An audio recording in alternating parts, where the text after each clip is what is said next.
You offered some really interesting insights for what like the dominoes, or I think it was the JLL among the real estate companies that you referenced in your fictional example, what they might do to better compete in this new age. What are some examples of companies that are doing this? Again, older organizations that have taken the bull by the horns, recognizing this new reality and changing in the right direction in order to create a more sustainable future for themselves. And I'd be interested, the extent to which you can offer any additional details as to the steps they undertook. Perhaps, recounting some of the things you've already mentioned, but going into some new directions where possible. Would love your thoughts on that as well, Ray. So I cannot tell you the specific companies because the good number of them are clients. Ah, But what I can tell you is the difference between the 5 steps that I told you is the addition of 2 more steps that actually have to happen.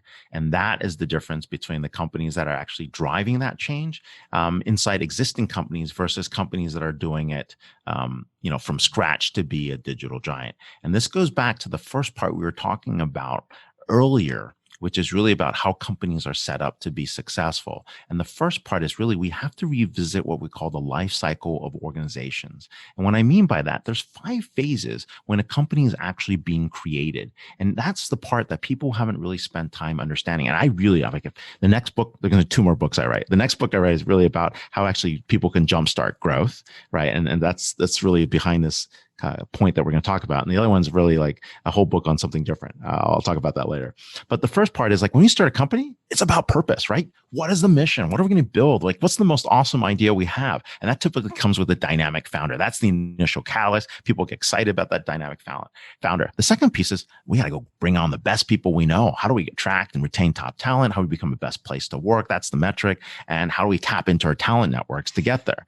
Then we go out and we have an offering. We deliver a minimum viable offering. We get that out the door, and the metric is like, hey, how are we ranked in analyst reports, out there? And of course, the catalyst is really good design, thinking through that process, applying design thinking, applying, the best, most efficient types of, software that you can think of and technologies, and you adapt them. And then we go out and go after markets, right? How do we win top customers in every industry? How do we get to great customer satisfaction? How do we build a category king? That's the catalyst. And then we go public, and then all we care about is profit per sale and revenue per employee, and we get into that trap. And so the companies that are trying to get out of here have to do 5 things. They have to go back to purpose, team, offering, markets, and capital and revisit that so that they can be successful. So what's the turnaround catalyst? Owner operators, PE firms come in and say, hey, we're going to rebuild this thing. Like, we're serious about this. We're not trying to load you up with debt. We're not trying to strip this company out. We're going to build something new. So you got an owner operator that's putting their money in that says, hey, we can transform this industry. How do we do that? You got to think bigger. We're bigger than the existing total addressable market, or TAM. Then what we're going to use is the stock upside to be able to grow that next level entity, right? What's the right management folks? How do we retrain, reskill them? Who folks do we need to put in here that can actually accelerate that goal? What are the top 40 people we need inside the organization to make this happen? And then what do we have to do to actually get the other folks excited, rewarded along the way?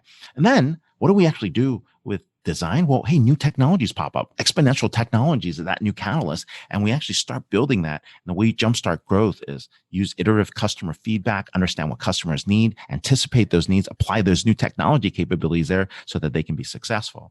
And then the fourth part comes into the ability to build what we call partner ecosystems, those trading networks that are out there. How do we actually build multi-sided platforms and networks so that we can use those data and insights so we can connect suppliers, customers, partners, and even employees into that mix so that we can actually benefit and build that capability? And then the last piece is we're refreshing investment cycles. The cap table looks different. We're getting to a level of value exchange that's typically not there. And that's really what we want to do to build that out. That life cycle of organizations is the secret.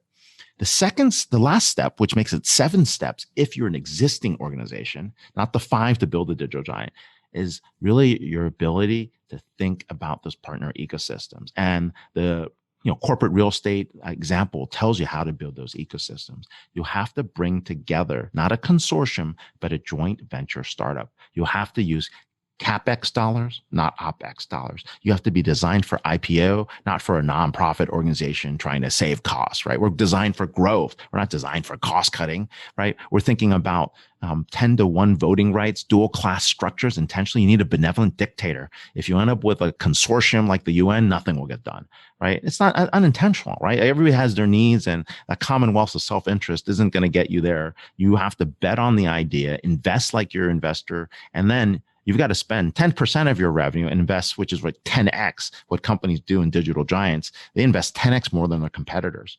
You can't do it on your own, but if you bring together, a group of folks in a joint venture startup, you now have the ability to invest at the same levels those digital giants are investing in R&D and future growth.